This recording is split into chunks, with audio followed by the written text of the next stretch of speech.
Kia ora, in today's headlines, a guilty verdict for Pike River Coal Ltd. Judge Farish has found the mining company guilty of all 9 health and safety charges against it for failings in relation to the fatal mine explosion. The company, which is in receivership, made no contest and will be sentenced at a later date. It faces a maximum fine of $250,000 for each charge, but family spokesman Bernie Monk says that will mean nothing. The easy way out for these big companies is to declare themselves bankrupt and walk away, and personally couldn't care two hoots of what damage and destruction they leave behind. Labor and the Greens are promising regulated power prices once they're in power. The opposition parties have revealed their electricity sector policy, which they say will cut household power bills by between $230 and $330 a year.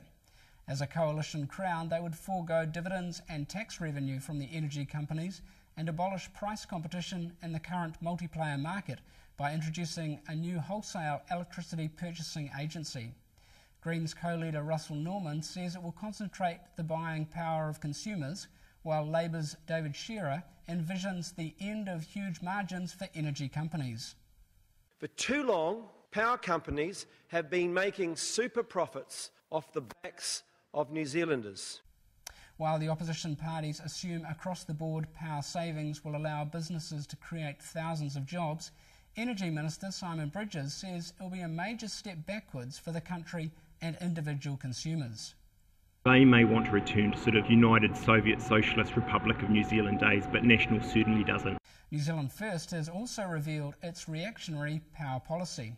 Winston Peters wants to see Meridian, Genesis and Mighty River Power merged into a single entity, as was the case prior to the reforms of the 1990s.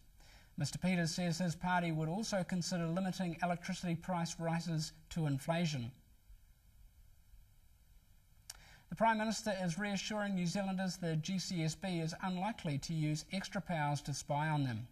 Planned legislation changes will allow the Bureau to conduct covert surveillance on New Zealanders when asked to by the SIS or police using correct warrants. If you're not breaking the law and you're not a national security threat, then a warrant's actually never going to be created and supported. Name suppression continues for the 2 men charged with attacking cricketer Jesse Ryder. A 20-year-old carpet layer faces 2 charges of assault, while his 37-year-old uncle faces a charge of assault and another of injuring with intent. They're due back in court on the 7th of May. Australia's Prime Minister says New Zealand's decision to legalise same-sex marriage won't change her stance on the issue. Parliament passed the Marriage Amendment Bill last night by 77 votes to 44, but Julia Gillard says Australia won't follow suit. I doubt we're going to end up agreeing, I'm sorry, but we've decided that people can exercise their own views and own conscience when this matter comes before the Parliament. Allowing non-registered teachers to teach was too controversial for United Future's Peter Dunn. The bill introducing charter schools is likely to pass its second reading, backed by the Government, ACT and the Māori Party. But Mr Dunn opposes the bill, saying the current system is flexible enough. The case against the Christchurch Cathedral demolition has begun.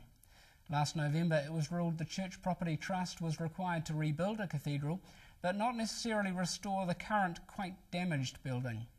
The Great Christchurch Buildings Trust is appealing that ruling, saying it's an identity symbol and that its maintenance is a key duty of the Property Trust. The US Senate has rejected a bipartisan push for federal background checks on gun buyers, even though polls show most Americans support the measure. The extended checks cover gun shows and internet sales and are part of President Obama's gun control reforms. He was disappointed by the Senate's vote.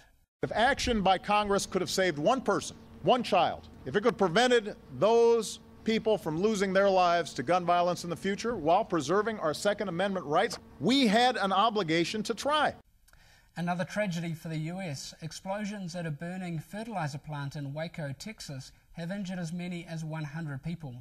There are reports up to 70 have died, possibly including firefighters and policemen who responded to a first blast. Several properties nearby were destroyed immediately, while other buildings caught fire. To London, Margaret Thatcher's funeral has been described as a simple ceremony. Minister Jerry Brownlee was representing New Zealand and says it was a mix of emotion and stoicism. I think a fine blend of that simplicity and the British ability to carry things off with a bit of pomp and ceremony. That's the news for Thursday the 18th of April. Ka kite anō.